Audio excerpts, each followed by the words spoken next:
So basically what happened on the day was that we staged a small three-a-side football match outside the front of Vulcan House, which is the, as you said, the Home Office building, and we had a crowd of about 40 or 50 people, and that crowd was made up of a number, or members of a number of organisations in Sheffield who we'd kind of worked with to ensure that it wasn't just Mount Pleasant turning up and playing football, but that there was kind of collaboration with other groups, that other groups were represented, that there was a kind of broader voice outside the building than just our football club.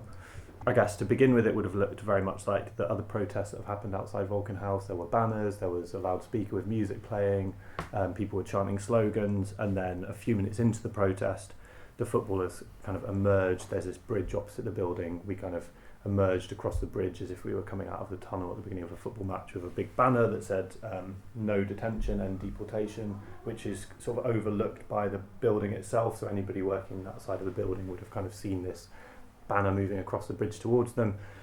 We set up the goals, we mocked up a kind of national anthem kind of scene with the two teams lined up alongside the referee, but instead of singing the national anthem, we sang a further chant about ending deportations, and then we kind of started this impromptu football match. It lasted for about 20 minutes or so. Again, lots of singing, lots of chanting during it, and then at the end we just said a few words about why we were doing this, and to thank people for coming, I guess. Right. I'm going to ask a little bit in a minute about organisation, the preparation, but first, just why football? Largely because we're a football club, and so our group of people, our community, if you like, came together around football, and we were prompted to do this by, in a wave of detentions a few months ago, someone that we knew through them coming to our tournaments that we run was detained, and so it seemed like a fitting action and topic. And for a lot of people in the club, they weren't used to organising protests or going on protests, and that form wasn't something they were comfortable with or feel at home with, and so we just felt like we could take a football match down there. I think the idea came when our friend Victor was in detention in Morton Hall, and the campaign was ongoing for his release, and that's when we sort of had the idea that as people who knew Victor, we could do something a little bit different to carry on sort of keeping the pressure up as part of the campaign to get him released. And we thought, if we did something which was a bit of a spectacle outside a Vulcan House, it might get some more attention, put more pressure on the Home Office. That was the genesis of it, was while he was in detention, and we thought our connection to him and what we could do through that kind of spectacle. I think fairly early in the process we also realised that we could bring a different sort of energy to the protest. Like the people who were there, we had invited on the premise that it was a football game, and that they were there to be a football crowd, a particularly rowdy sort of football crowd, and that building holds a lot of trauma and is a place of violence for a lot of people, and generally when you're stood out front protesting, it's a fairly sombre place, and we felt like there'd been a bit of a process of reclaiming it through a series of protests there, and this could kick it on one step further and turn it into a sort of relatively joyful site just for a short time. There was local media and things came along. Did you talk to them beforehand? We had quite a lot of conversations about the press beforehand, and I think it was definitely a kind of a lesson almost about how to communicate with the press when you want to keep something as to be a surprise. There was a feeling, we've had, as Bevan mentioned, there've been protests there recently, and because most staff in the building are on flexible working hours, there was a feeling that if they knew beforehand that there was going to be something outside, they might all leave early. So it was going to be at 4:00. So it's kind of decided, wanted to keep it quiet, have the element of surprise, but how do you let the press know when that's going to happen? So we sort of wrote a press release, and then we also spoke to somebody that we know who's a journalist who recommended maybe we don't send the press release, but we just speak to people that we trusted. So that's what happened. We spoke to a couple of journalists in the BBC, both TV and radio locally, beforehand to let them know what was planned to some extent, and then actually in the end, we only felt like we were able to trust a journalist, the BBC Radio, and one at the community radio station. But in the end, the BBC TV turned up as well. Yeah, there was quite a bit of coverage, and it seemed to be spreading throughout the press without everybody's input. One of the reasons that we were maybe not that bothered by sending press release to dozens of journalists or whatever was because our plan from the start had been to make our own film about the day, in which we could sort of put our own message across about why we were doing it and what it was for and so on. And it was kind of because we wanted to use, going back to your question about football, is that we wanted to kind of use the cultural status of football as a way of getting the message to a different audience of people about what's going on with immigration detention and who it affects. While it sort of originated with this with our friend Victor, we didn't really want it. We didn't want to make it all about him. He didn't want it to be about him either, but about the sort of broader issue. So we wanted to kind of be able to use that as a kind of hook to tell a broader story, and we thought we were best doing that ourselves. We're a community football club. I would say it's quite a broad church, really, in terms of the politics of the people involved, particularly in terms of how politically active people have been. So this is the first time that we've done anything of this nature as a club. We've held tournaments in the past, and we've always fundraised for kind of various causes. I guess the first time was actually in February. So we went out a couple of times with our banner to solidarity demos for the Stansted 15, and it was kind of at the same time, around the same time that Victor was detained, and we ended up at those protests as well. And it sort of it went from there really that we decided to do something more, partly because it was partly inspired by the actions of other people that we should do something as well, more than we do at the moment. The idea had gone out and we'd had feedback that people really liked the idea, which was, well, I don't want to say it was too important in us doing it. Obviously we were motivated internally, but it definitely gave us the spirit to actually make sure it happened. But yeah, the people who met up regularly and organised the thing were a group that ranged from people for whom it was probably their first protest to people who'd organised similar things before. So first of all, we had a sort of informal WhatsApp group for a few players in the club where we sort of talked about the idea, and then a few people seemed up for it, 3 or 4, and then we decided to ask around as far as possible who would be up for actually doing this, and if we had enough people who would be committed enough to pull it off. And we got a group of 15, I think, originally, who said that they were up for it and up for putting some time into organising it. So we set up a new WhatsApp group with the purpose of organising the protest itself, and we had probably 2 or 3 meetings in person, and sort of through those 3 meetings we decided different roles that people could play. So we sort of had a meeting with an agenda which said, okay, we need someone who's going to talk to press, we need someone who's going to recruit more members of somebody who's going to make sure that people turn up on the day, and all these different roles, and people pick them up, and we tried to sort of divide them as evenly as possible, and pair people up, so people who are more experienced with someone who was less experienced with this stuff, so that they could sort of learn together, and they'd be small working groups of 2 or 3 people on each of the major tasks. So there was things like messaging, there was the filming, I can't think what else. Choreography. Yeah.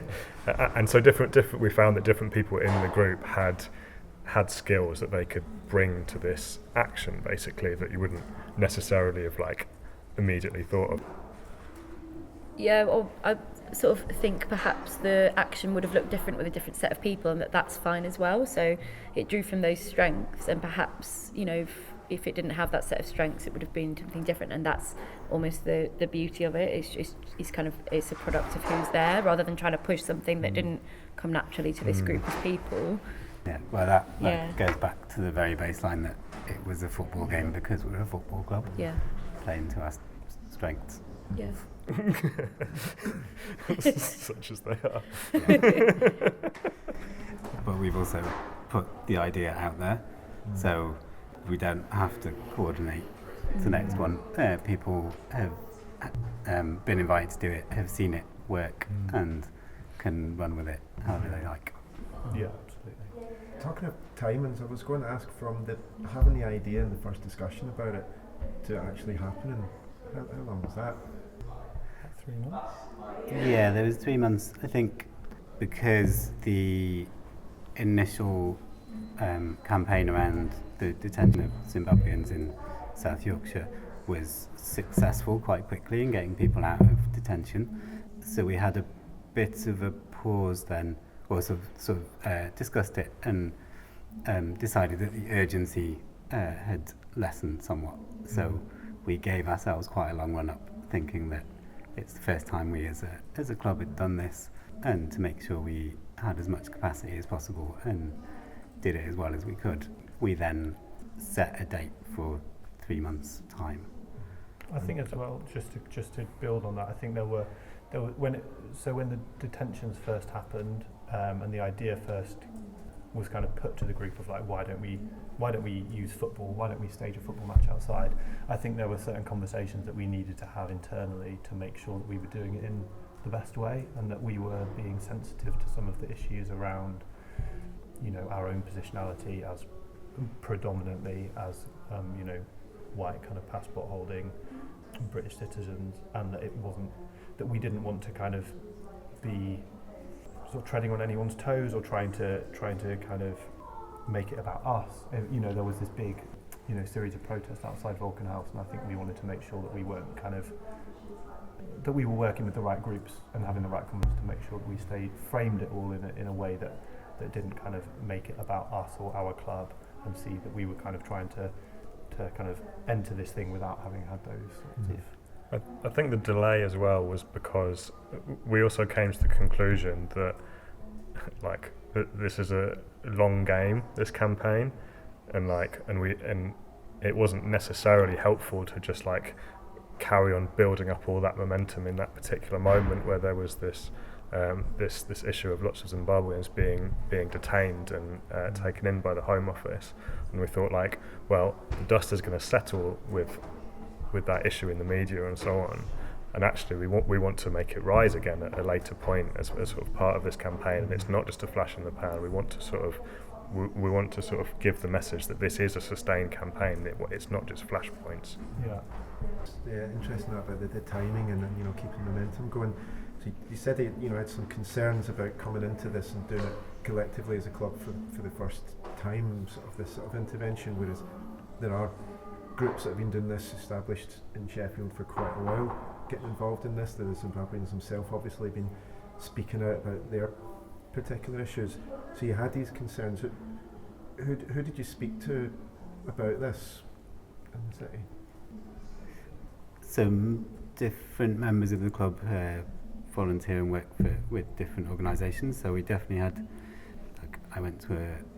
there was a meeting of SIMAC, the South Yorkshire Migration Asylum Action Group, where we explained the idea. A couple of us went down and we explained the idea and had really positive feedback about doing that and it being something different and not being just reactive, like Andy said. A lot of this stuff can be responding to the Home Office rather than actively making your point. And people, we've got people who work with Assist, another big asylum seeker support organisation in the city, and they were up for it. And STAR, the Student Action for Refugees, were very up for it, and they were quite important because they brought the noise for the crowd. Noisy students. And lots of them were able to come at 4:00 on a weekday. Just to finish, Bevan's point as well, we talked quite extensively to Victor as well, because obviously we've been spurred into action by his detention, and we thought that his story was quite compelling as a hook, but we didn't want to use it without his sort of really informed consent and sort of enthusiasm for us doing so. So yeah, we spent a bit of time talking to him and making sure he was happy with it, and he was, luckily, and he's been very enthusiastic about the whole thing. But yeah, that was one of our sort of opening conditions, I guess, that we didn't want to do anything that he was going to be uncomfortable with.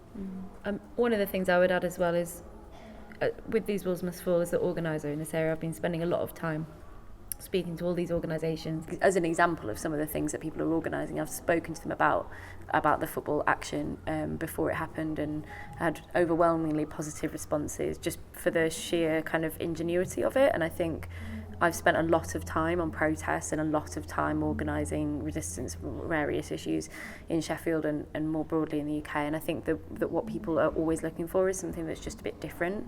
And I think we're often looking for that kind of magic formula of how can you make a protest more interesting, or just to bring in people beyond your usual circles. And I think this managed to do that, and I think that the groups sort of that were spoken to noticed that as well and felt that as well, and that was something that they were really happy about. So yeah, it could have felt risky, and we didn't quite know what was going to happen, and to people that was their first experience of that. And so I think it's partly because we designed it in order, intentionally to be a kind of fun, playful, joyful kind of protest, if possible. I think it's given people in the club enthusiasm to kind of repeat or build on or kind of find new ways of it feels like it's given the club a bit more energy and a bit of dynamism to kind of push forward with this.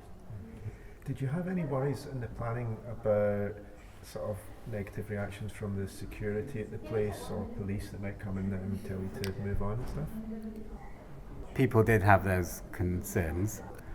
So, but I think because a few of us had been down to Falcon House before on other more conventional protests, we had the sense that they were fairly used to protest activity there.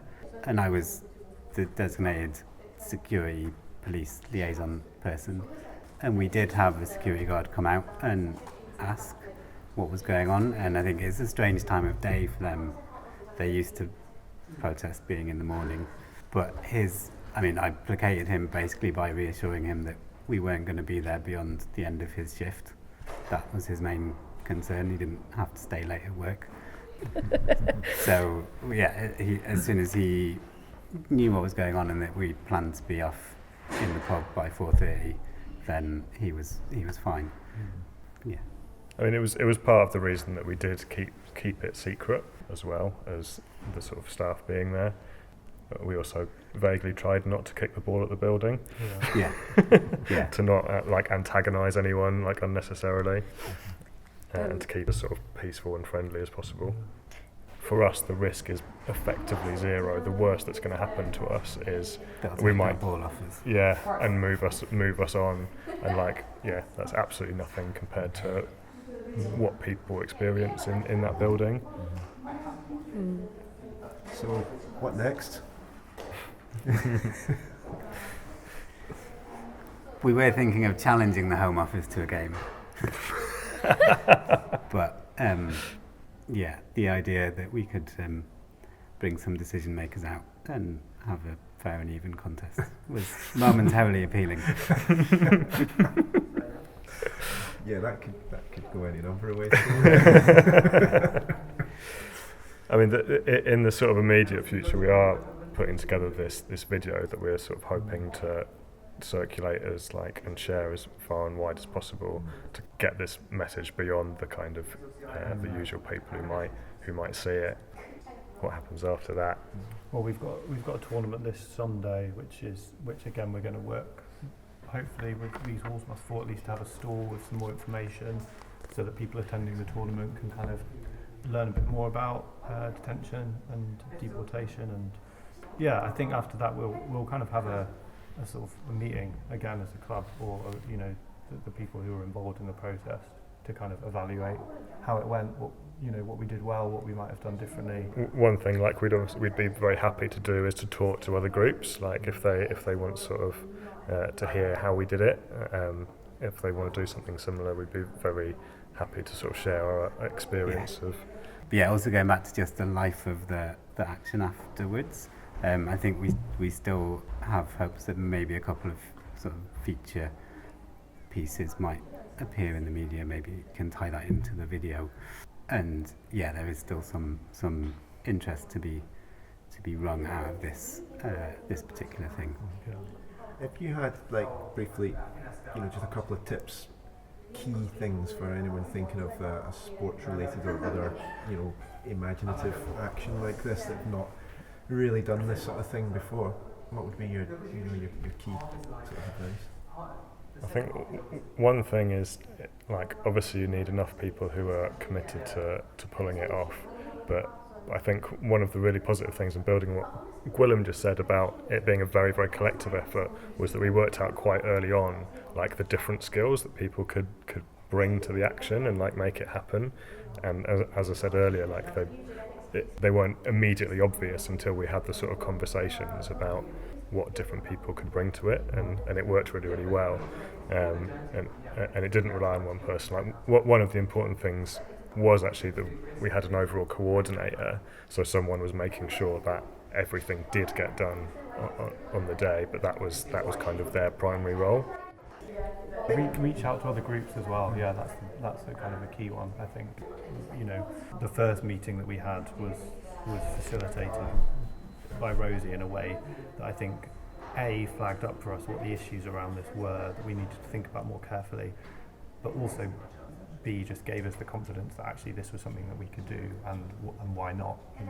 I think before that we'd had lots of questions of like, well, why would we use football, and is this the best way? And actually that meeting just kind of gave us the confidence. So I think, kind of seeking that kind of support and conversations with other groups to make sure that you're getting a kind of broad voice in the kind of action, and not just one group's kind of leadership on it. Thank you very much. Rosie, have we covered everything?